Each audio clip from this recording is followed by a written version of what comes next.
तो जैसा कि आप सभी को पता ही है कि 17 फरवरी से जो है मैट्रिक का एग्जाम स्टार्ट होने वाला है। एंड उसी के रिलेटेड मैं एक वीडियो लेके आया हूँ जिसमें मैं आपको बताऊंगा जब आपको पेपर मिलेगा। जैसा कि आप सभी को पता ही है कि 17 फरवरी को जो है हम लोग का हिंदी का एग्जाम है। किसका एग्जाम है? हिंदी का एग्जाम है। लेकिन बात यह आ जाती है ना, जो फर्स्ट टाइम एग्जाम देने जा रहे हैं, क्योंकि सभी लोग फर्स्ट टाइम एग्जाम देने जा रहे हैं। बहुत लोग होते हैं जो फेल हो जाते हैं पर सेकंड टाइम जाते हैं एग्जाम देने। लेकिन जो फर्स्ट टाइम जाते हैं एग्जाम देने, उनका क्या मतलब, उनको क्या करना होगा एग्जाम हॉल में, वो पेपर के साथ क्या करेंगे, कहीं कुछ अल्टर पल्टर छिड़काई ना कर दे। उसी के लिए हम वीडियो लेके आया ताकि मैं आपको समझा सकूं। पेपर भी है अपने पास में, जिससे कि मैं आपको समझा पाऊंगा अच्छा तरीके से। ठीक है, कि आपको पेपर जब मिले आपको करना क्या है। ठीक है, तो वीडियो को स्टार्ट कर देते हैं। तो आपको कुछ इस टाइप का पेपर मिलेगा। मैं बता दूं, ये जो पेपर आपको दिख रहा है ना, ये जो पेपर आपको दिख रहा है, ये हम लोग का जो है पिछले बार का, मतलब कि सॉरी, ज्यादा दगा गया ना क्या? हाँ, ये जो आपको पेपर दिख रहा है, मैं बता रहा हूँ इस पेपर का क्या है कि ये पेपर आपका 2024 का है जो एग्जाम में आया था। ठीक है, तो हम लोगों ने 2024 का जो है उठाया पेपर ताकि आपको समझा सकें, है ना। एंड आपको इस टाइप से पेपर मिलेगा। अब पेपर का करना क्या है वो समझो। अब जैसे कि आपको मानो आप एग्जाम में गए, आपको पेपर मिला, तो वहां पे आपको बहुत सारी चीज देखने के लिए मिलेगी जो आपको थोड़ा कंफ्यूज कर सकती है। सबसे पहले तो आपको डिटेल वगैरह देखने को मिल जाएगा इसमें कि हाँ भाई हमें क्या करना है क्या नहीं करना है। वो सारी चीजें तो बता ही जाएंगे, है ना। तो इस टाइप का पेपर रहेगा। यहाँ पे कुछ जो है निर्देश रहेंगे कि आपको ओएमआर का क्या करना है, वो मैं आपको धीरे धीरे बताता हूँ। तो जब आपको क्वेश्चंस मिलेंगे, मतलब जब आपको क्वेश्चन पेपर मिलेगा, तो एक सबसे जो पहला आता है वो ये आएगा आपके पास में कि आपको बोला जाएगा प्रश्न संख्या 1 से 100 तक प्रत्येक वस्तुनिष्ठ प्रश्न के साथ 4 विकल्प दिए गए हैं और इन 100 प्रश्नों में से किन्हीं 50 प्रश्न को ही आपको जवाब देना है। क्या बोल रहा है? देखिए, जो ऑब्जेक्टिव है ना, 100 ऑब्जेक्टिव है। टोटल कितना ऑब्जेक्टिव है? 100 ऑब्जेक्टिव है। ठीक है, आपको बनाना कितना है? 50। अगर आप 50 से ज्यादा बनाते हैं तो वो आपको गलती, आपके लिए गलत हो जाएगा, क्योंकि वो लोग नंबर भी आपका काट सकते हैं। जैसे कि मानिए आपने 50 की जगह 51 ओएमआर भर दिया, तो इससे तो आपका एग्जाम बहुत ही गंदा जाने वाला है, क्योंकि एक तो आपका नंबर भी काटेगा एंड कई सारे रिस्ट्रिक्शन होते हैं कि आपको नहीं करना चाहिए। दूसरा क्या है कि आपने एक 50 की जगह 51 दिया और अगर आपका 50 सही था, एक गलत था ना, तो वो गलत को नहीं काटेगा, सही को ही काट देगा। तो हम लोग को ध्यान देना है, जो हम लोग का ऑब्जेक्टिव है उसमें सिर्फ हम लोग को 50 को करना है। अब 50 कैसे? मानो कि आपको ये क्वेश्चन तो आता है लेकिन ये क्वेश्चन नहीं आता है, बट ये क्वेश्चन आता है, तो आप ये स्किप कर देना। दो बनाना जरूरी नहीं है। मानो एक रहेगा, दो रहेगा, तीन रहेगा, ऐसे नंबर रहते हैं, छोटा छोटा गोला रहता है उसमें। इस टाइप से मैं दिखाता हूँ। इस टाइप से छोटे छोटे गोले होते हैं, वो छोटे छोटे गोले होते हैं। ऐसे ऐसे ऐसे ऐसे 4 गोले होते हैं सभी के आगे में। सभी के आगे में 4 गोले होते हैं, आपको भरना पड़ता है। अब मान लो कि मुझे ये वाला क्वेश्चन तो आता है, 1 नंबर वाला, तो 1 नंबर का मानो मैंने दे दिया कि ए है, तो मैं इसको भर दूंगा अच्छा तरीके से। पेन से आपको भरना होता है, कंप्यूटर में अच्छे से बता नहीं पा रहा हूँ, बट आप समझ जाएंगे। इसको भरना होता है। भरना ऐसे होता है कि ये जो गोल वाला दिख रहा है ना, इसके बाहर नहीं जाना चाहिए। अगर आप भर रहे इसके बाहर चला गया तो वो आपका नंबर काट लेंगे उसमें। ठीक है, नेगेटिव मार्किंग नहीं होती, बट क्या है ना कि नंबर काट लेंगे, तो उसको ध्यान में रखना है। हम लोग जब भी ये बनाएंगे तो यहाँ पे ध्यान देना है कि ये जो सेक्शन दिखा है इसको अच्छे से फिल करना है, इसके बाहर नहीं जाना चाहिए। अब मानो 1 नंबर का मुझे तो आता है पर 2 नंबर का नहीं आता है, तो 2 नंबर को स्किप कर देना। सो काटा को मच करना है, स्किप कर देना और 3 नंबर का बना लेना। सेम टू सेम जो गोल रहेगा उसको भर देना है। फिर 3 के बाद आपको 10 आता है, 10 को भर देना है, यानी कि टोटल आपको 50 करना है। तो 50 करना है, तो अब मैं जैसे ऑब्जेक्टिव है, अब मुझे एक का नहीं आता है, मैं नीचे इसको थोड़ा बताते जाता हूँ। मुझे एक का आता है, 3 का आता है, बट इधर नहीं आता है, तो मैं इसको सबको जो कट कर देता हूँ। जो अब देखो, मैं जो 5 नंबर का आता है तो मैं 5 नंबर का टिक लगा दूंगा। यहाँ पे बोल रहा है सिक्के के 5वें गुरु कौन थे, हम उस पर टिक लगा देंगे जो हमको मालूम होगा। तो इस टाइप से हम करते करते जब अपना 100 ऑब्जेक्टिव खत्म कर लेते हैं, जैसे कि मानिए कि हम लोगों ने 100 ऑब्जेक्टिव आ गया, फिर आपको गिनते भी रहना है। एक जगह आपको नोट भी करना चाहिए। या ध्यान रखिएगा, जब भी आप एक एक ऑब्जेक्टिव का सही सही जवाब देते हैं, फिल कर देते हैं, तो आप कहीं पे कोने में जो ड्राफ्ट होगा ना, कहीं पे कोई गंदा पेपर में, वहां पे आपको 1 लिख देना है। आपने दूसरा जवाब दिया, 2 लिख दीजिएगा, 3 लिख जाइएगा। अब इससे होगा क्या कि आप जब ये सब लिखोगे ना, आपके माइंड में रहेगा कि आपने कितने ऑब्जेक्टिव बनाए हैं। एंड आप 50 से गया तो कम भी नहीं बनाओगे और 50 से ज्यादा भी नहीं बनाओगे, अगर आप इस टाइप से लिखते हो तो ये चीज आपका एक बहुत ही अच्छा रहता है। वो कहीं पर रफ में जो है 1 2 3 इस टाइप से लिख लेना है कि आपने कितने ऑब्जेक्टिव सोल्व करे। अब मान के चलो आपने 100 में से 50 ऑब्जेक्टिव सोल्व कर लिए। उसके बाद हमें क्या देखने मिलेगा आपको बताता हूँ। सबसे पहले नीचे आएंगे। मानो आपने 50 ऑब्जेक्टिव खत्म कर लिए, तो क्या होता है, यहाँ पे कुछ ऐसा क्वेश्चन आता है। ठीक है, काफी अच्छा क्वेश्चन है। क्यों? क्योंकि ये आपको नंबर देता है, मतलब आप छप्पर फाड़ के नंबर ले सकते हो। ये वो चीज है, मेरा ये मानना है ना कि इसको समझने के बाद लोग का नंबर ही नंबर आता है। 10 नंबर तो फोकट ही मिल जाता है। तो क्यों? देखो, यहाँ पे क्या लिखा हुआ है, निम्नलिखित गद्यांशों में से किसी एक गद्यांश को पढ़कर नीचे दिए गए प्रश्न का प्रत्येक प्रश्न के दो सॉरी, यहाँ पे लिखा है निम्नलिखित गद्यांशों में से किसी एक गद्यांश को पढ़कर नीचे दिए गए प्रश्नों के उत्तर दे। यहाँ पे 2 गद्यांश आपको दिखा दो। देखिए, एक को हो गया, है ना।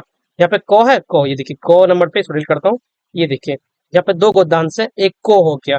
ठीक है, एक तो को हो गया और दूसरा क्या है आपको दिखाता हूँ मैं। दूसरा एक को हो गया तो यहाँ पे आ जाएगा ख। ये 2 गद्यांश है। अब 2 गद्यांश को पढ़ लेना है कि कौन सा कहानी आपको अच्छा लगता है, क्योंकि जवाब, सवाल भी इसी में है, जवाब भी इसी में है, तो वो चीज है। ठीक है, तो उस में ध्यान देना है। अब मानो कि आपको को का ही बनाना है, तो आपको क्या करना है, अपना पेपर जो होगा आपका, पेपर जो सब्जेक्टिव का होगा, ऑब्जेक्टिव तो आपने खत्म कर लिया, अब पेपर किसका आएगा, सब्जेक्टिव का आएगा। अब आप वहां पे क्या करना है, समझने वाली बात है सर। अब मानो कि आपने क्या किया ना, अरे ये क्यों बढ़ जाता है पर, हाँ। अब मानो कि आपने क्या किया कि आपको ये वाला पसंद आ गया, ये वाला जो क्वेश्चन है को नंबर का आपको पसंद आ गया कि मैं को का ही गद्यांश बनाऊंगा। तो आपको क्या करना है, पेपर में आपको लिखना है पहले क, ठीक है, पहले एक नंबर दे देना है, देखो ये एक नंबर है ना, पहले एक नंबर ऊपर में दे देना है। अगर आप को का गद्यांश बना रहे हो तो को दे देना है, ठीक है। मैंने एक दे दिया और नीचे में को दे दिया। अब यहाँ पे क्या करना है, नीचे मुझे आना है और यहाँ पे क्वेश्चंस रहेंगे और गद्यांश में आपको प्रॉपर बताऊंगा। मैं आपसे सिंपली समझा देता हूँ फिर करना कैसे आपको। तो यहाँ पे क्वेश्चन है कि अर्कोर ने कहा स्नान किया, याद करने की जरूरत किसको नहीं, क्योंकि क्वेश्चन तो यहीं पे होगा, यहीं पे आप उस पढ़िएगा तो मिल जाएगा। अर्कुर ने कहा स्नान किया, जल में अर्कुर ने क्या देखा। तो ऐसे आपको देना है, जैसे मानिए कि आपको एक नंबर का मिल गया आंसर, तो आपको एक देना है, यहाँ पे आई करना है, आई रोमन में आई देना है, फिर अर्कुर के रथ का इसमें से आंसर आपको दे देना है, ठीक है। ये गद्यांश में आपको प्रॉपर करवाऊंगा अपने चैनल पे, तो वहां पे ध्यान दीजिएगा आप लोग। वहां मिस आपको दो दिया गया है, पर आपको जो बनाना है ना वो एक ही बनाना है, ठीक है, दो नहीं बनाना है। हम लोग को सिर्फ और सिर्फ एक ही बनाना है दोनों में से। फिर हम लोग नीचे आएंगे तो फिर एक हम लोग को गद्यांश देखने को मिल जाएगा, लिखा है ना, निम्नलिखित गद्यांशों में से किसी एक गद्यांश को पढ़कर नीचे दिए गए प्रश्नों का उत्तर दिया। अभी वही बोल रहा है, तो दो गद्यांश है क और ख, है ना। तो आपको क्या करना है कि एक ही का आंसर देना है। अब इससे होगा क्या कि यहाँ भी आपने दिया तो एक को आप आंसर दे रहे हैं ना, तो आपका हो जाता है टोटल 10 नंबर। तो आपका 10 नंबर जो है गद्यांश में इधर से पूरा हो जाता है। तो वो चीज होगी। अब उसके बाद जब हम लोग का गद्यांश खत्म होता है, तब यहाँ पे आता है, यहाँ पे एक शब्द यानी कि लेख लिखने के लिए आता है। अब लेख क्या है, देखो अब जैसे कि मानो क्या क्या लिखा है, निम्नलिखित में से किसी एक विषय पर दिए गए संकेत बिंदु प्रबल लगभग 250 शब्द में इसको विवरण करें कि क्या चीज है। अब मानो कि मैं नीचे आता हूँ, ये देखो मैं यहाँ पे नीचे आता हूँ, वसंत ऋतु के देखो ऑप्शन देखना पहले, काफी सारे ऑप्शन रहते हैं, क ख ग घ अंगो अंगो तक ऑप्शन है, इसमें से आपको एक ही बनाना है, सारा नहीं बनाना है। देखो लिखा हुआ है ना यहाँ पे कि निम्नलिखित किस में से किसी एक विषय पर मानो वसंत ऋतु आपको नहीं आता है, नहीं लिखना है। फिर ये खेल नहीं आता है, नहीं लिखना है। पानी की बचत नहीं आता है, नहीं लिखना है। चलो पर्यावरण दिवस तो आता होगा। तो हम लोग को क्या करना है कि हम लोग को यहाँ पे नंबर देना है, जैसे हम लोग क्वेश्चन लिखने के लिए आएंगे पेपर में, तो हम लोग को देना है 3, 3 दे दिए। अब मुझे जो है गौ का बनाना है, तो मैं यहाँ पे क्या करूंगा, 3 का कर दूंगा गौ, इस टाइप से गौ कर दूंगा। एंड उसके बाद मैं उत्तर दे करके जो 3 नंबर का ये जिनका गो है मैं उसको एक्सप्लेन करूंगा।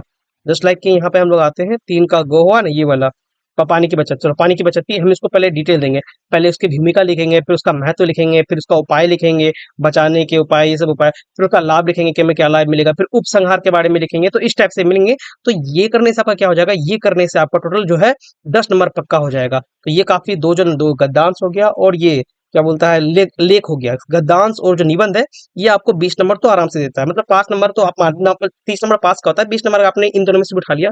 तो ऑब्जेक्टिव से तो आप नॉर्मली 50 ऑब्जेक्ट में 10 तो उठा ही लोगे ना यार, तो आप पासिंग मार्क तो ऐसे 30 नंबर ले ही आते हो। ठीक है, अब आगे आते हैं, यहाँ से थोड़ा सा ये इंपॉर्टेंट शुरू होता है। अब यहाँ पे क्या क्वेश्चन आता है, यहाँ पे भी दो क्वेश्चन देता है कि अपने प्रधानाध्यापक के पास एक पत्र, आवेदन पत्र लिखो जिसमें विद्यालय की साफ सफाई करवाने का निवेदन किया गया हो। यानी कि आपको एक पत्र लिखना है जिसमें आपका विद्यालय का जो है साफ सफाई का करने का डिटेल हो, या फिर ये कि शरीर को स्वस्थ रखने के लिए व्यायाम के महत्व के बारे में दो छात्रों के बीच में जो संवाद होता है, जो बातचीत होता है, को तो खो दिया नहीं है। तो आपको क्या करना है, बस 4 नंबर देना है कि मुझे 4 नंबर का बनाना है, और 4 नंबर देकर के या तो आप एक ये बना लो या तो आप एक ये बना लो। दोनों नहीं बनाना है, टाइम बर्बाद नहीं करना है, दोनों में से सिर्फ एक ही बनाने के लिए बोला है। तो यहाँ पे अथवा भी दिया हुआ, अथवा यानी कि एक ही बनाना है दोनों में से। तो आप मानो कि आपने अपने प्रधानाध्यापक को एक पत्र लिखा है जिसमें साफ सफाई का विवरण है, तो यहाँ से भी आपका जो है 5 नंबर पक्का हो जाता है। ठीक है, आगे बढ़ते हैं। अब क्या है, यहाँ देखो, अब आता है क्वेश्चन आंसर का बारी। अब क्वेश्चन आंसर का बारी आता है, तो यहाँ पे क्या देगा, सबसे बड़ा कंफ्यूजन यहीं पे करते हैं सब। कुछ बच्चे सारा ही क्वेश्चन का जवाब देते हैं, मैंने कई लोगों से मीटअप किया जो बताया। तो ये क्या बोल रहा है, तो यहाँ पे क्या आता है, 5 नंबर आपका कुछ इस टाइप से क्वेश्चन आएगा कि निम्नलिखित प्रश्नों में से किन्हीं 5 प्रश्नों का उत्तर देना है जो लगभग 20 से 30 शब्दों में हो। यानी कि जो हम लोग का क्वेश्चन है, ठीक है, यहाँ पे बहुत सारा क्वेश्चन दिया हुआ है। कितना क्वेश्चन है, 10 क्वेश्चन है, उससे 5 जवाब देना है। अब मानो मुझे ये आता है, ये नहीं आता है, ये आता है, ये भी नहीं आता है, ये आता है, और ये आता है, और ये आता है। ठीक है, 5 क्वेश्चन हो गया, तो मैं 5 ही का जवाब देना है। 5 का जवाब कैसे देना है, अब मुझे पहले लिखना होगा 5, 5 नंबर पे है ना, तो देखो 5 नंबर पे 5 हम लोग लिख देंगे। और उसके बाद मानो कि हम लोग को 1 नंबर का जवाब देना है, तो हम लोग 1 नंबर पे क्लिक करेंगे, ये सॉरी 1 नंबर को ऐसे करके लिखेंगे, और 1 नंबर का हम आंसर दे देंगे। आपको दो तो आते हैं, दो को छोड़ देंगे, फिर क्या लिखेंगे भी। ये 3 नंबर का हम लोग तो आता है, 3 नंबर का आ गया। अब मानो कि ऐसा भी हो सकता है कभी कभी कि आपने गलती से पहले 5 नंबर का जवाब दे दिया, तो आप 5 नंबर का जवाब दे दिया, तो ऐसा थे ना कि आप 2 नंबर का जवाब नहीं दे सकते हो, और 2 नंबर याद आएगा, फिर 2 नंबर आप जो है 5 के बाद भी दे सकते हो। कोई उसमें इशू नहीं है, कोई दिक्कत नहीं है। ये नहीं कि मैंने 5 नंबर बना लिया यार, मुझे 2 नंबर कैसे दूंगा, ऐसा नहीं। ऐसे करके आपको 5 क्वेश्चन टोटल बना लेना है। ठीक है, तो 5 क्वेश्चन बनाएगा, आपको 2 नंबर का मिलेगा एक एक क्वेश्चन पर, क्योंकि लघु क्वेश्चन है, काफी छोटा क्वेश्चन है, तो 5 दूनी 10 नंबर आपको इधर से मिल जाता है। फिर नीचे आएंगे तो यहाँ पे 6 नंबर पे क्वेश्चन आता है जिसमें से आपको एक पत्र लिखना पड़ता है। ठीक है। यहाँ पे सॉरी, इसमें क्या होता है कि इसमें को प्रश्न का उत्तर देना पड़ता है, जो कि वीवीआई जो सब्जेक्टिव होते हैं, जो बड़े-बड़े सब्जेक्टिव होते हैं, दीर्घ क्वेश्चन, इसे हम दीर्घ क्वेश्चन कहते हैं। तो यहाँ पे लिखा हुआ है कि निम्नलिखित में से प्रश्न में से किन्हीं एक प्रश्न का उत्तर दें। तो ज़्यादातर इसमें व्याख्या ही आता है, मतलब व्याख्या क्या, ज़्यादा क्या व्याख्या ही आता है इसमें। तो ये लिखा हुआ है, अगर वो चुरा कर ले गया होता तो संतोष हो जाता। अब इसमें आपको किस पार्ट में दिया हुआ है, इसके बारे में डिटेल में बताना पड़ता है सब कुछ। फिर व्याख्या करें कि सर्दियों में ठंडी बुझी राख सुगबागा उठी, मिट्टी सोने की ताज पहन उठाती है। अब इसका भी आपको जो पूरा व्याख्या करना है, तो वो चीज़, और व्याख्या करने से आपको 5 नंबर यहाँ पे टोटल कंप्लीट हो जाता है। तो वो चीज़ है, ठीक है? तो यहाँ पे हम लोगों ने अपना जो भी है ये कंप्लीट कर लिया है हम लोगों ने। तो जैसा कि आप लोगों ने देखा, आपको कुछ इस तरीके से जवाब देना है। मैं आपको दोबारा रिपीट कर देता हूँ। ऑब्जेक्टिव जो है आपको सिर्फ 50 ही बनाना है, और अगर आपको अभी भी समझ में नहीं आया तो वीडियो को जो है वापस से प्ले करके देख सकते हैं, जिससे कि आपका जो है इसमें आपको कम से कम 80 नंबर तो ईज़िली ही मिल जाते हैं। तो वही चीज़ मैं आपको बताने की कोशिश किया हूँ कि 100 में से आपको 50 ऑब्जेक्टिव बनाना है, एंड जो भी सब्जेक्टिव है, जैसे कि ये वाला है, इसमें आपको 2 ही बनाना है। तो वो टाइप का हो जाता है। पहले वाले में से तो 1 ही बनाना है, गद्दांश का भी 1 बनाना है, पत्र लेखन का भी 1 बनाना है, और अलग-अलग में से 2-2 बनाना है टोटल, ठीक है? तो वीडियो आपको कैसा लगा हमें कमेंट में ज़रूर बताएँ, और बिल्कुल एग्ज़ाम से नहीं डरेंगे। आपको बेस्ट ऑफ लक है, बहुत ईज़ी तरीके से एग्ज़ाम हो जाएगा। आपने जो भी पढ़ा है, वो सारी की सारी चीज़ें आपको अच्छे तरीके से रिपीट कर लेनी है। कोई भी दिक्कत नहीं होगा, ये नहीं लेना है प्रेशर कि नहीं मुझे एग्ज़ाम नहीं होगा, ऐसा-वैसा, ऐसे कोई भी चीज़ नहीं करनी है, ठीक है? तो बस आज के लिए इतना ही, जल्द कल मिलेंगे, और हम लोग तैयारी भी करवाते हैं। तो आप लोग लाइव क्लास ज्वाइन कर सकते हैं, जहाँ पे हम लोग अच्छे-अच्छे एमसीक्यूज़ लेके आते हैं, ग्रामर भी पढ़वाएँगे आप लोगों को, पत्र लेखन, उसके बाद गद्यांश वगैरह सब कुछ होगा। तो बस इस आज के लिए इतना ही, मिलते हैं आपसे बहुत जल्द।